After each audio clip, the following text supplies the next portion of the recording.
ونفعنا بعلومه وأسراره في الدارين آمين قال. Oh ya, ente gerak ente ya Hakim baca.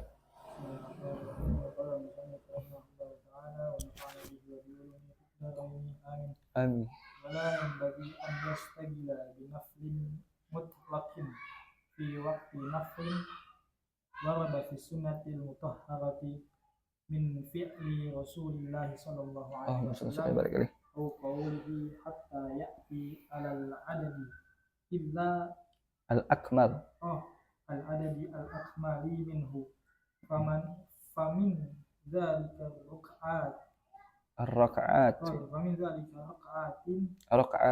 الركعات ومن ذلك الركعات التي تكون قبل المكتوبات أو بعدها أو بعدها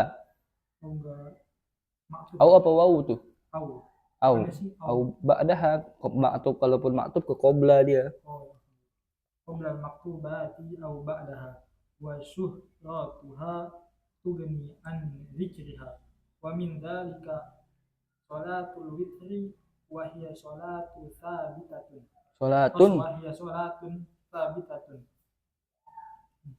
muakkadatun wa qad dhahaba ba'dul ulama wa qad dhahaba ba'dul ulama kan ada alif lamnya. Wa qad dhahaba ba'dul ulama ila wujubiha wa qala Rasulullah sallallahu alaihi wasallam innallaha wa tarhib witrun innallaha witrun yuhibbul witra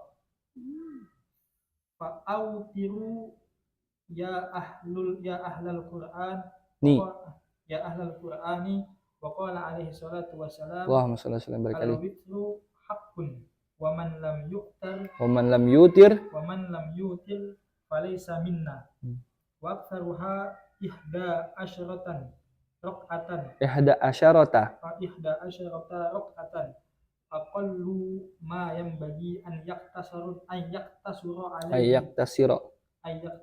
alaihi thalathu raq'atin wa fi'luha min akhiri layali emang pakai jamak min akhiri layli liman lahu 'adatun rasihatun fil qiyami min akhirihi afdalu qala alaihi salatu wassalam ij'alu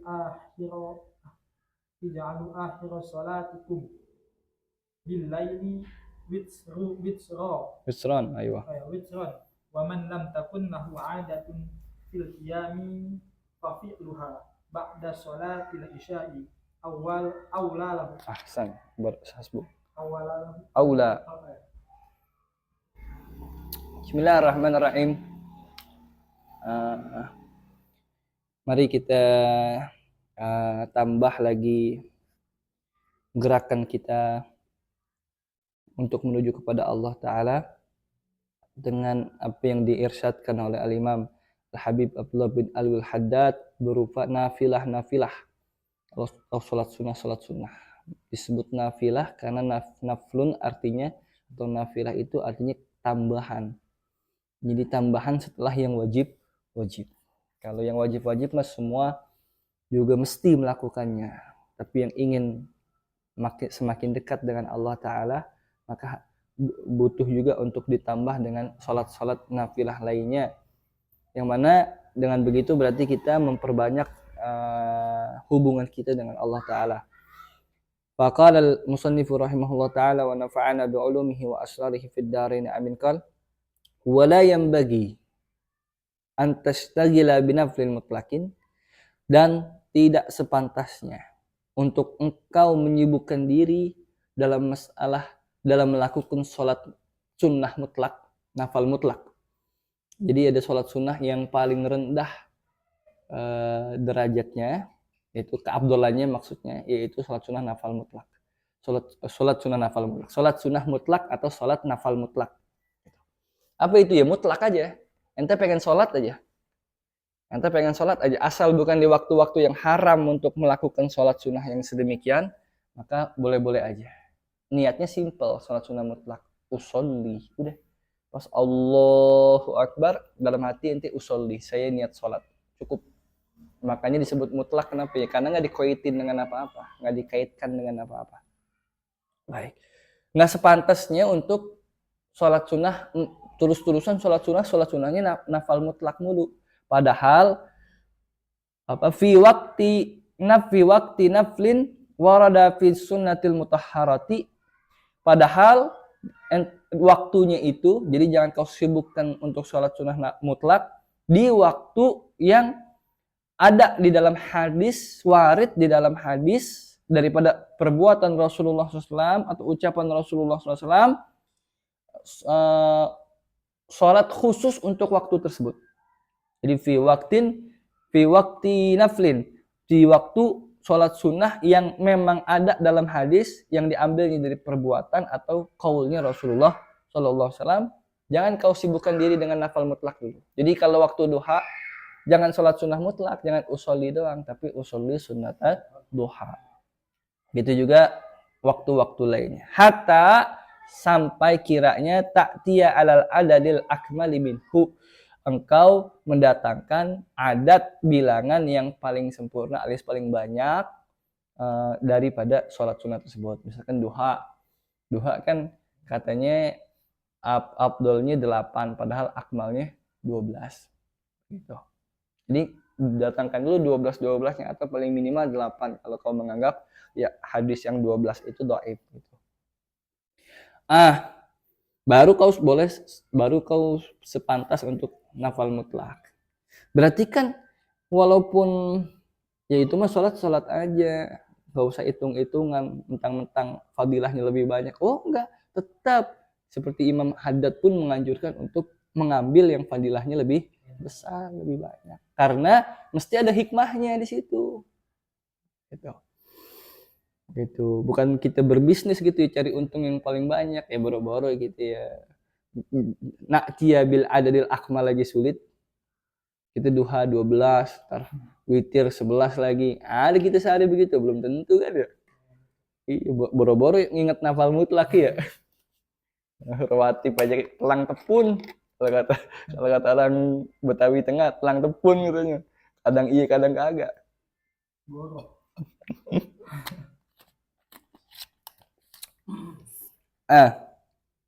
Allahumma shalli ala sayyidina Muhammad. Wa min dzalik, termasuk daripada yang demikian itu alias sholat sunnah yang punya waktu khusus yang itu warid dalam hadis adalah ar-raka'atul lati waradat qabla al-maktubat wa ba'daha. Rakaat-rakaat salat yang memang warid ada dari hadis dilakukan sebelum salat fardu dan setelahnya alias rawatib ba'diyah sama qabliyah. Wa syuratuha la tugni an dzikriha. Karena udah masyhur udah enggak usah disebutin lagi deh. Cukup kemasyhurannya itu tidak butuh untuk disebutkan ulang di sini. Jadi udah ya kebangetan lah kalau kita nggak tahu deh ya. Islam nggak tahu rawatib gitu. Ya nggak kebangetan sebenarnya ya. Kalau yang lebih kebangetan lagi nggak tahu sholat duhur, nggak tahu sholat asar. Itu sih ya udah bukan kebangetan lagi. Kalau baru masuk Islam sih dimaklum. Orang Kristen aja, orang non Muslim aja, orang kafir aja tahu. Iya. Jadi sholat ini nih orang dia tahu waktunya udah subuh. Ya itu. Allahumma sholli ala sayyidina Muhammad. Wa min dzalik, termasuk daripada sholat yang sunnah punya waktu khusus itu juga adalah sholatul witri, sholat witir. Sebut witir karena ganjil ya. Wahia sholatun sabitatun mu'akkadatun. Dia adalah sholat yang betul, yang sabit, ada, dikukuhkan, mu'akkadah, bahkan sangat sunnahnya dianjurkan sekali. Kenapa? Karena saking Rasulullah sendiri tidak pernah meninggalkan witir itu. Wa qad dhahaba ba'dul ulama ila wujubiha. Bahkan sebagian ulama mengatakan itu wajib, seperti amsal Imam Abi Hanifah an-Nu'man. Madzhab Hanafi witir itu wajib. Jadi mereka memisahin antara wajib sama wajib sama rukun. Wajib sama rukun ya. Allahumma sholli ala sayyidina. Wajib sama fardu, afwan. Wajib sama fardu dipisahin sama mereka. Kalau sholat maktubah itu yang fardu, yang 5 waktu itu fardu. Tapi kalau witir itu wajib namanya buat mereka. Kenapa? Diambilnya dari mafhum. Rasulullah nggak pernah ninggalin, oh berarti wajib. Gitu. Itulah juga hikmahnya kita ambil. Kadang-kadang Rasulullah meninggalkan macam-macam supaya kita nggak ngira itu wajib. Kadang pakai pakaian bagus dalam sholat gitu, kadang biasa aja. Rasulullah pernah pakai pakaian sholat yang biasa aja, supaya apa? Supaya kita nggak ngira itu wajib kalau sholat tuh pakai pakaian yang bagus dan sebagainya. Rasulullah pernah apa, minum berdiri pernah, supaya kita nggak ngira kalau minum itu wajib duduk. Ada kelonggaran gitu Rasulullah itu. Nah terus Innal waqala Rasulullah SAW bersabda, innallaha witrun yuhibbul witra. Allah itu ganjil. Sungguhnya Allah itu ganjil. Kenapa? Kan tunggal. Esa. Mestilah ganjil. Wa yuhibbul witra, dan suka yang ganjil. Ganjil. Fa'autiru, maka salatlah witir. Wahai kalian, ya ahlul Quran. Wahai ahlu Quran. Wahai ahli Quran. Waqala sallallahu alaihi wasallam juga bersabda, al-witru haqqun, witir itu hak benar adanya. Bisa hak ini benar adanya, bisa juga haknya Allah Ta'ala. Wa man lam yutir falaysa minna, siapa yang enggak witiran maka bukan dari golongan kita. Ya. Wa aktsaruha 11 rakaatan. Paling banyaknya berapa? 11 rakaat. Nah, ini yang kadang suka salah paham orang Salafi, katanya salat sholat tarawih itu 11 rakaat plus witirnya, berarti 8, witirnya 3. Kenapa nggak bilang witirnya 1 ya? Witirnya 5 gitu ya. 11 gitu. Kan hadisnya kenapa? Karena ngambil Rasulullah tidak lebih dari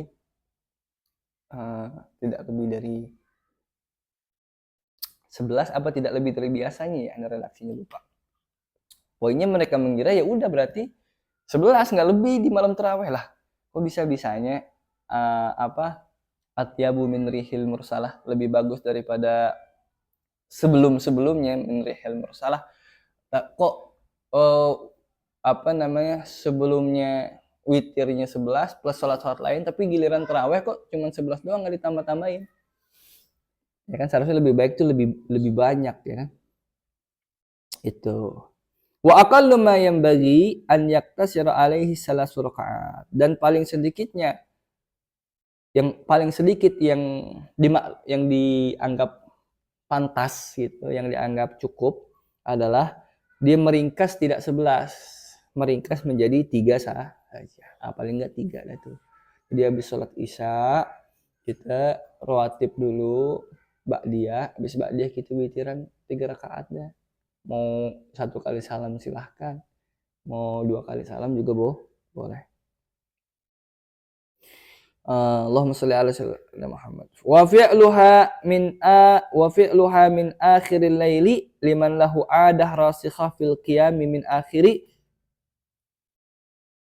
min akhirihi afdalu. Dan melakukan witir itu min akhiril lail, dilakukan di akhir malam, sepertiga malam terakhir habis tidur biasanya.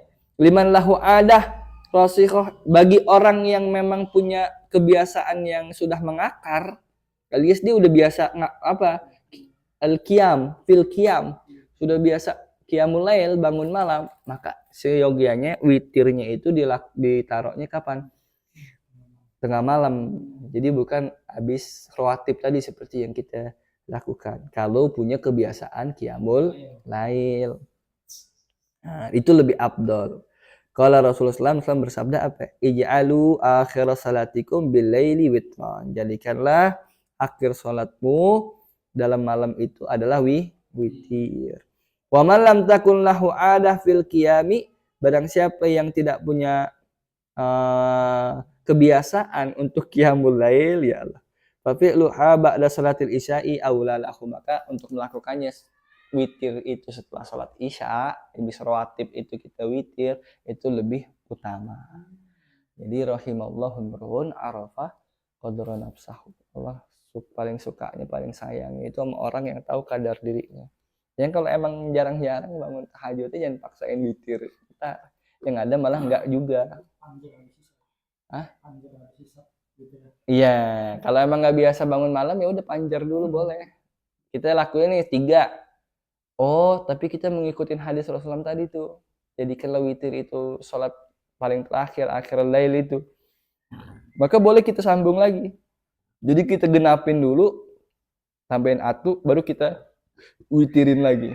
Gitu. Jangan langsung 2 ya. Kalau bisa yang ujung itu 1 rakaat saja. Kalau mau begitu, enggak pun ya udah nggak apa-apa. Terus kalau kita bangun nggak usah sholat lagi, Ustaz, tahajud ke apa? Ya udah bangun sholat aja lagi nggak apa-apa. Kan istihad kita tuh. Gitu. Syuk. Jadi perkara-perkara amaliyah sedemikian ini juga tentunya menjadi jalan menuju Allah Ta'ala. Ini kan kitab tasawuf sebenarnya, bukan kitab fikih kan. Dan beliau suguhkan dengan dalil-dalilnya. Kalau beliau ngomong masalah tasawuf, disuguhkan dalilnya. Masalah yang mendekatkan diri kepada Allah, suguhkan dalilnya. Kan gak kayak orang sekarang tuh yang di TikTok banyak, oh ilaha illallah, katanya sambil megangin orang kesurupan begitu, disengaja disurupin, dibilang kalau kau masih duduk di majelis taklim atau ikut pengajian fulan dan fulan, kau tidak akan merasakan ini, mengetahui siapa sejatinya dirimu. La ilallah. Ada apa ilmu, apa kata dia, papat sedulur papat limo pancer, mengenal jati diri. Itu mau pancer dipahami. Mana dalilnya nggak tahu, rasain aja kata dia. Enggak, semua yang bani ada dalil. Semua terbangun di atas dalil. Ya. Jadi di kitab Tanbihul Muqtarin itu dikatakan oleh Syekh Muhammad Abdul Wahab Syaroni, para tasawuf itu orang yang paling mutamassik bidin bil kitab wa sunnah, paling berpegang teguh pada Al-Qur'an dan hadis. Jadi apa-apa beliau pakai dalil. Orang-orang sufi itu begitu. Enggak asal ngawang-ngawang. Memang ada kadang-kadang yang zindik misalkan, yang keluar daripada tasawuf yang betul gitu. Tapi kan itu mah oknum namanya, nggak bisa kita generalisir. Jangan di mana-mana kan ada namanya oknum ya. Udah. Ada pertanyaan dulu. Ngewitir dan lain sebagainya. Nggak ada, baik. Wa min dzalik, dan termasuk daripada salat yang punya waktu khusus itu salatul duha, salat duha. Wa hiya salatun mubarakatun katsiratun naf'i. Dan salat duha ini adalah salat yang penuh berkah, diberkahi, banyak sekali manfaatnya. Kan jadi rutinitas kita kalau bisa nih. Masa iya sih kita ada kegiatan nggak bisa banget 2 rakaat sama 4 rakaat aja ya. Mau berangkat tuh kan, mau berangkat kemana ya? Kuliah, mau berangkat kerja, mau berangkat ngajar. Masa kan pasti biasanya kan udah duha tuh, udah waktu duha. Nah, kita mandi, habis mandi wudhu aja dulu. Jadi udah rapi kita sholat dulu paling minimal 2 rakaat dah. Yang penting dawam. Wa aktsaruha 8 rakaat, paling banyaknya duha 8 rakaat. Wa qila qaul dhaif berarti isna asyarah waqad warad. Dikatakan kila berarti kalau kila itu namanya sigoh tamrid. Sigoh tamrid itu apa? Redaksi yang menunjukkan kelemahan kaulnya kila. Karena diumpetin kan failnya siapa yang ngomong nggak tahu. Gitu. Apa katanya? Rakaata apa isnata asyarata, yaitu 12 rakaat. Waqad warad, tapi di kukun iya ada juga hadisnya. Hadisnya tuh yang bunyinya lupa dah, takut salah nanti. Wa aqalluha rak'atani, paling sedikitnya berapa ya? 2 rakaat. Paling enggak itulah 2 rakaat dah. Wa afdalu awqatiha an tusalliya idza adhan naharu. Dan paling afdal waktunya salat duha itu adalah sekiranya engkau salat idza, apabila atau ketika sudah adhan nahar. Waktu petang itu sudah mulai apa sih kalau cerah ya namanya ya. Kalau duha yang pagi sejuk itu tuh apa sih namanya kita sebutkan? bahasa Indonesia, berpagi-pagi sejuk waktu duha itu. Kayak kalau tahu video klip Krisya Iwan Fals, bersinar lagi, nggak tahu ya. Pokoknya keindahan pagi-pagi itu tuh. Ketika ini slang. Enggak juga. Ingat pelatih. Apa tadi itu lupa ya. Apa? Jadi idza adhan naharu, artinya nahar itu waktu petang kan. Petang tuh hitungan udah mulai terang sampai kepada ini nih kayak gini, mau gelap kayak gini. Itu waktu petang namanya. Tapi idza adhan nahar, kalau nahar petang itu sudah adha. Jadi waktu yang cerah, bukan cerah ya, apa ya, pagi-pagi cerah tuh, yang menyejukkan itu. Ya pokoknya jam-jam dahsyat dah kalau dulu mah. Tahu nggak dahsyat? Oh iya tahu. Emang film dahsyat. Program TV. Iya, itu kan waktu jam saya itu waktunya dahsyat ya tuh. Waktunya mama pada nyuci tuh. Kan segera berasa tuh ya. Gitu ya. Iya, itu waktu duha tuh. Abdolnya jadi jam berapa itu kira-kira? Jam 9, jam setengah 9 gitu. Itu enak tuh. Nah, terus Allahumma sholli ala sayyidina Muhammad. Wa madha qaribun min rub'ihi. Wa madha qaribun min rub'ihi. Dan lewat sedikit dari seperempatnya. Seperempatnya. Hitung. Berapa nih? Min rubu'ihi, dari seperempatnya. Tadi dulu. Dari jam 6 taruh sampai jam 6 lagi 12. Jam 12 bagi 4 berapa? 12 bagi 4, 3 ya? 12, iya berarti benar. 6 tambah 3 kan jam 9. Wa madha qaribun min rubu'ihi. Lewat sedikit dari seperempat nahar, dari seperempat petang. Itu berarti jam 9 lewat. Gitu. Iya, dikit aja lewat setengah 10 panasan dah. Lumayan itu. Terus ya nggak apa-apa sih, sampai yang penting waktunya ada nggak akhirnya di sini disebutin? Nggak ada ya. Ya pokoknya jangan sampai waktu istiwa aja. Sebelum itu masih boleh jam 11, masih boleh duha, nggak masalah. Waqad qala Rasulullah sallallahu alaihi wasallam, Rasulullah telah bersabda, yusbihu ala kulli sulama min ahadikum sadaqah.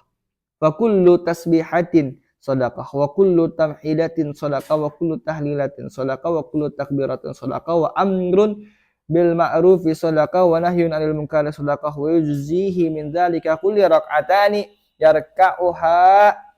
yarka'uhuma min ad-duha. Rasulullah bersabda apa? Yusbihu ala kulli sulama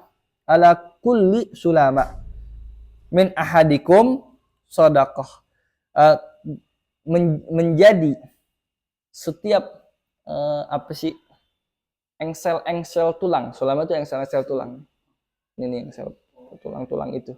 Tulang yang kecil-kecil menyatukan kita seperti Lego, jadi tengkorak keseluruhan kita. Semuanya itu menjadi sedekah. Ada sedekah. Fakullu tasbihatin sedekah. Setiap tasbih itu sedekah, dihitung, dikalikan itu dia punya tulang-tulang penyusun kita itu. Wa kullu tamhidatin sedekah. Setiap tahmid yang kita lakukan juga sedekah untuk semuanya itu. Wa kullu tahlilatin, setiap tahlil kita la ilaha illallah kita juga sedekah. Wa kullu takbiratin sedekah. Setiap takbirnya kita juga sedekah, dihitung dengan kalikan tulang-tulang itu. Wa amrun bil ma'rufi sedekah. Perbuatan memerintahkan kepada yang ma'ruf juga sedekah. Wa nahyun 'anil munkar, mencegah pada kemungkaran juga sedekah.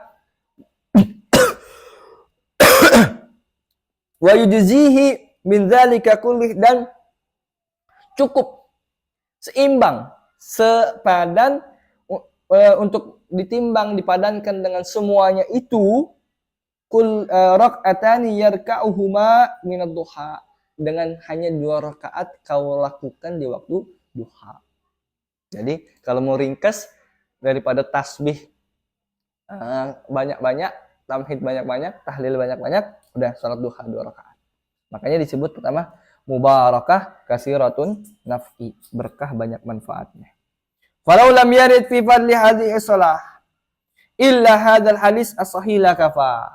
Kalau tidak ada lagi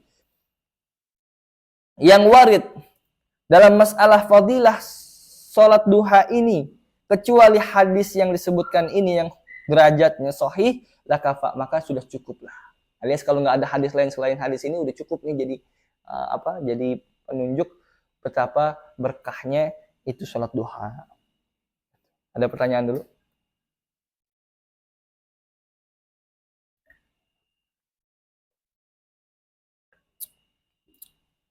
Kalau nggak ada kita lanjutkan. Wa min dzalika as-salatu bainal maghribi wal isya'i. Termasuk yang demikian itu salat yang khusus juga adalah salat yang dilakukan antara maghrib dan isya. Sering disebut bainal isya'ain, antara 2 isya alias maghrib dan isya. Wa aktsaruha, kalau kita sebutnya salat apa?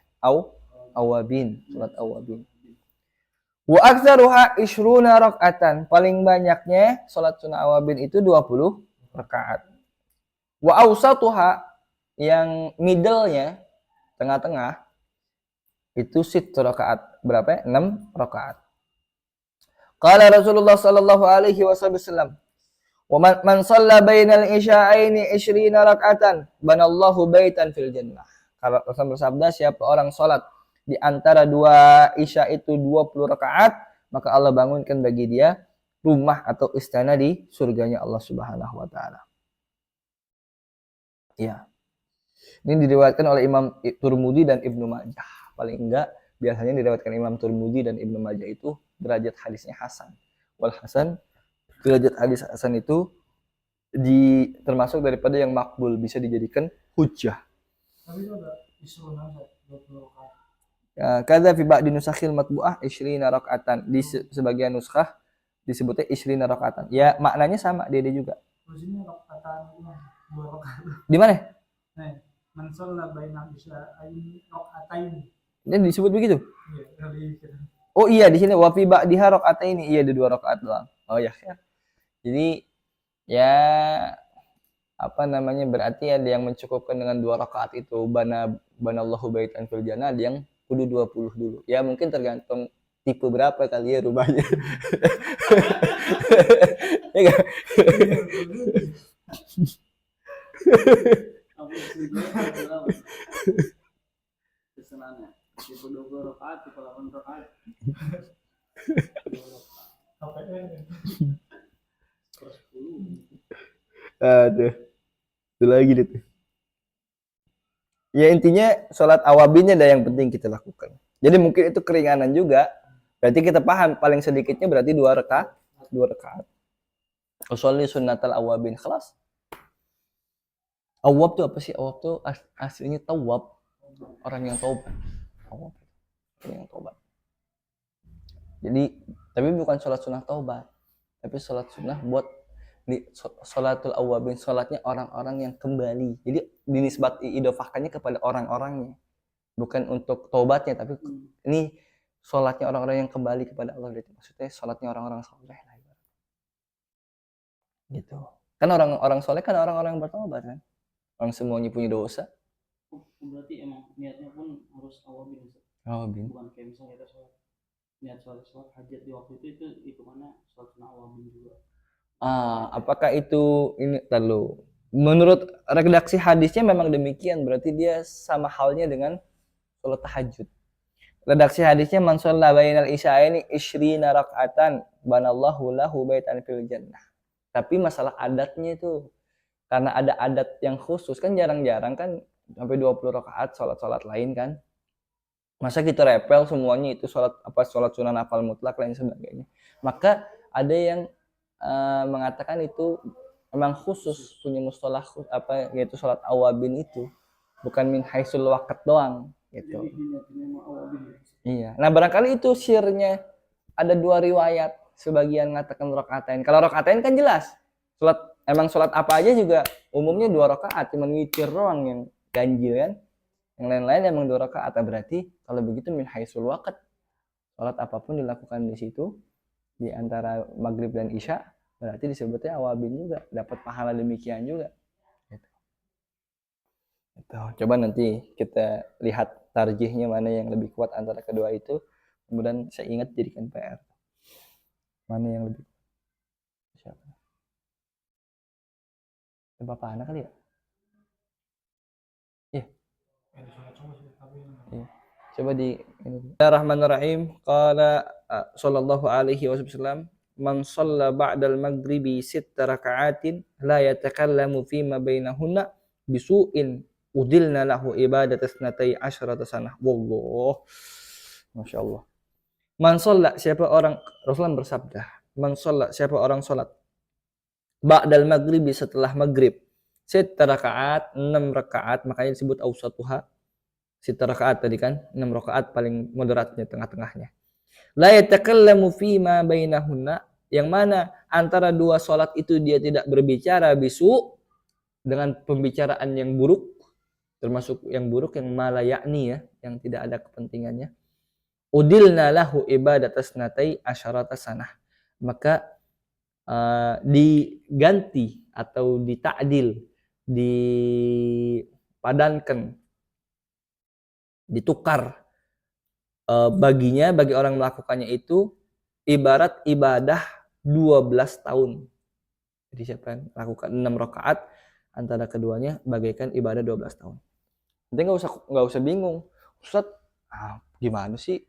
Masa iya orang sholat sedikit, ini sedikit kok ganjarannya kenceng-kenceng banget gitu, gacor banget kayaknya ya. Nggak usah khawatir, nggak usah bingung mempertanyakan itu. Pertama kan kita bukan emang lagi tijaroh, maksudnya bukan lagi bisnis sama Allah Ta'ala. Kalau bisnis mah ya nggak bakalan sampai kayak begitulah, ya kan? Kadang kita ngerasa rugi juga kalau bisnis, kalau apa. Paling sepadan-sepadan aja. Dan nggak mungkin kita takar dengan kesepadanan. Emang betul-betul rahmatnya Allah Ta'ala aja. Dan nggak mustahil buat Allah, buat yang kerjaan sedikit berganjar banyak. Gitu. Kecuali kita pikirannya bisnis ya. Ya udah menderita aja kita udah. Karena amal kita nggak seberapa. Tuker aja sih. Ya, Allahumma sholli ala Sayyidina Muhammad. Apalagi, apa sih salah satu pemicunya? Salah satu pemicunya adalah umat-umat terdahulu tuh umurnya panjang-panjang. Allah kan maha adil, ya. Makanya banyak banget spesialisasinya umat Rasulullah SAW ini dibanding umat-umat terdahulu. Nabi Nuh alaihissalam tuh dakwahnya aja 950 tahun. Itu dakwahnya doang, belum kalau usianya berapa. Begitu juga umatnya pastinya kan. Tapi kalau Islam kan umatnya mabayna sittin wa sab'in, antara 60 dan 70. Kan templang banget ya kan. Makanya butuh doping lah. Butuh jackpot ya enggak? Jackpot. Jackpot win. Ya, harus ada gitu-gitu aja, jangan normal-normal aja, capek juga gitu kan. Baik. Bukan kata Sayyidina Umar begitu. Sayyidina Umar bin Khattab ketika Rasulullah udah wafat. Setelah wafat, terus Sayyidina Umar bilang ini, bi abi anta, lihat jasadnya Rasulullah. Bi abi anta wa ummi ya Rasulullah, demi bapakku dan ibuku yang jadi tebusannya buat engkau Rasulullah. Allahumma shalli ala Sayyidina Muhammad, laqad ittaba'aka ala qillati sinnik, sudah banyak, telah mengikuti engkau padahal usiamu yang sedikit, karena dibandingkan dengan yang nabi yang lain, usiamu yang begitu sedikit, yang mengikutimu begitu banyak.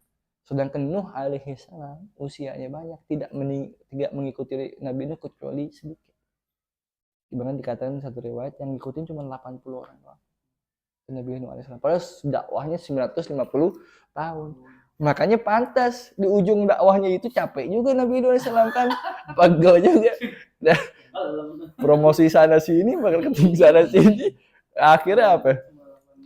Angkat tangan itu, udah kesel banget. Rabbi la tadar minal kafiri Rabbi la tadar fil ardi minal kafirin dayyara. Rabbil la tadar minal kafirin Rabbil la tadar fil ardi minal kafirin dayyara. Ya Allah, jangan biarkan di muka bumi ini ada rumah-rumahnya orang kafir lagi. Ya Allah. Itu doanya tadi. Langsung bencana alam.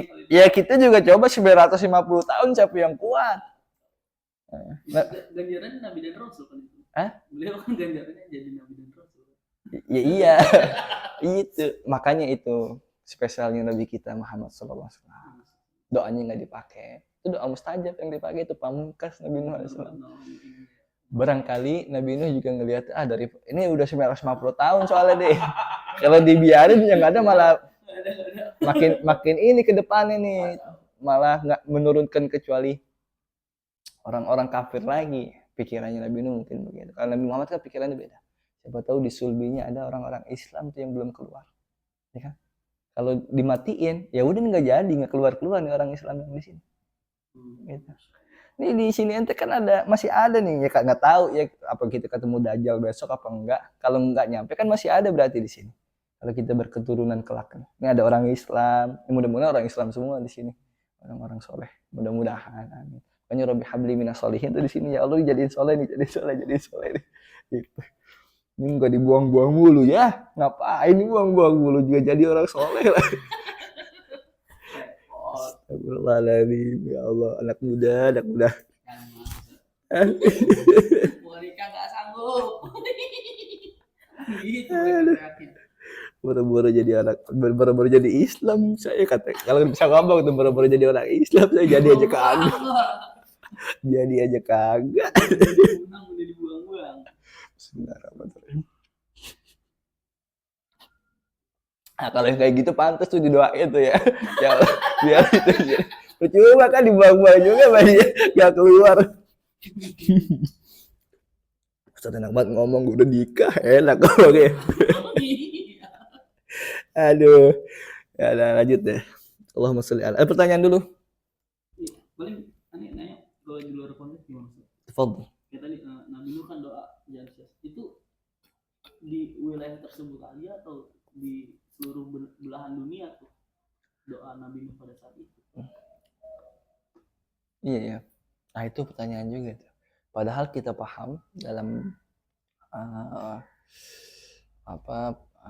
pelajaran kita itu bahwasanya nabi-nabi itu teritori dakwahnya masing-masing. Dia tidak universal sebelum Nabi Muhammad SAW. Hanya datang ketika Nabi Muhammad datang baru universal, semuanya kena. Tapi doanya Nabi Nuh alaihissalam, la tadar fil ardi minal kafirin dayyara. Fil ard memang di bumi ini. Tapi kadang memang yang umum gitu sebenarnya pengennya khusus gitu. Cuman kan kita tahu semuanya habis tuh ya. Semuanya habis, makanya Nabi Nuh alaihissalam disebut Abun Nas Asani, bapaknya manusia yang kedua. Karena yang kita ini keturunan yang ada di bahtaranya Nabi Nuh alaihissalam. Yang lainnya udah pada habis gitu. Nah, berarti kan kalau begitu, kalau beliau mampu mendoakan begitu, doanya itu untuk semua bumi, berarti kan kayaknya berarti teritorinya apa?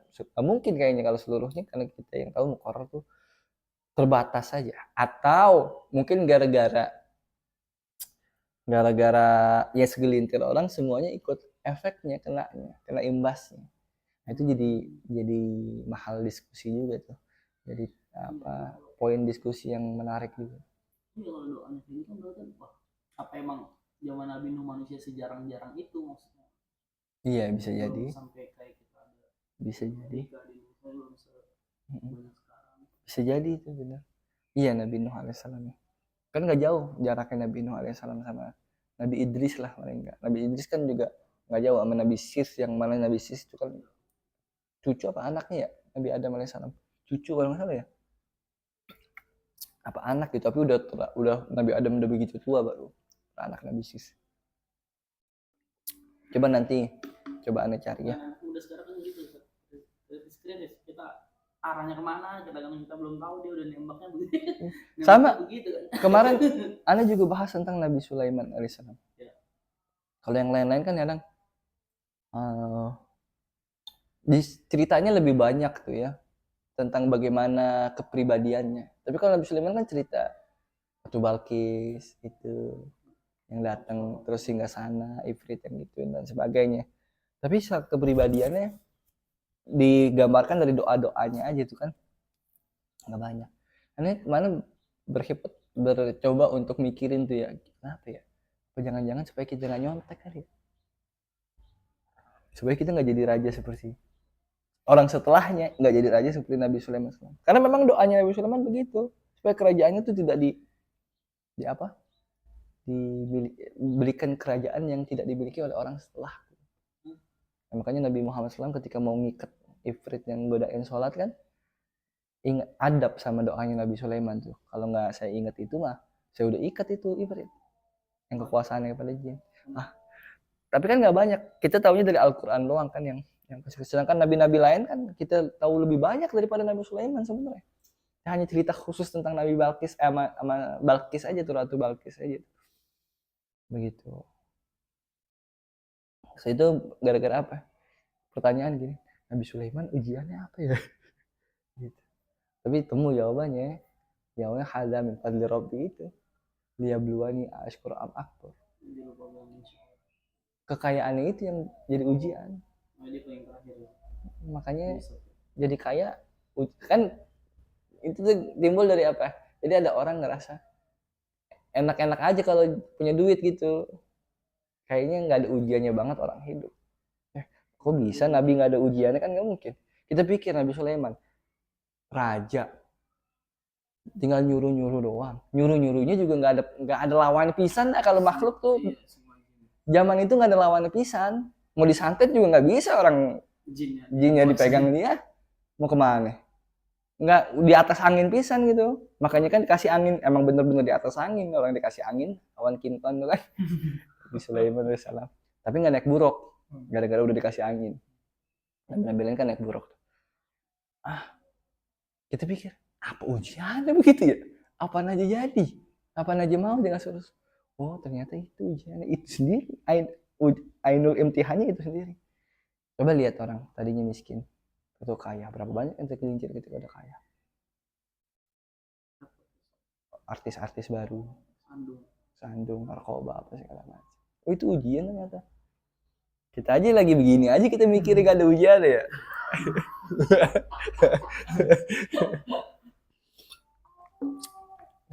Wallahu a'lamu bishawab. Cukup dulu deh.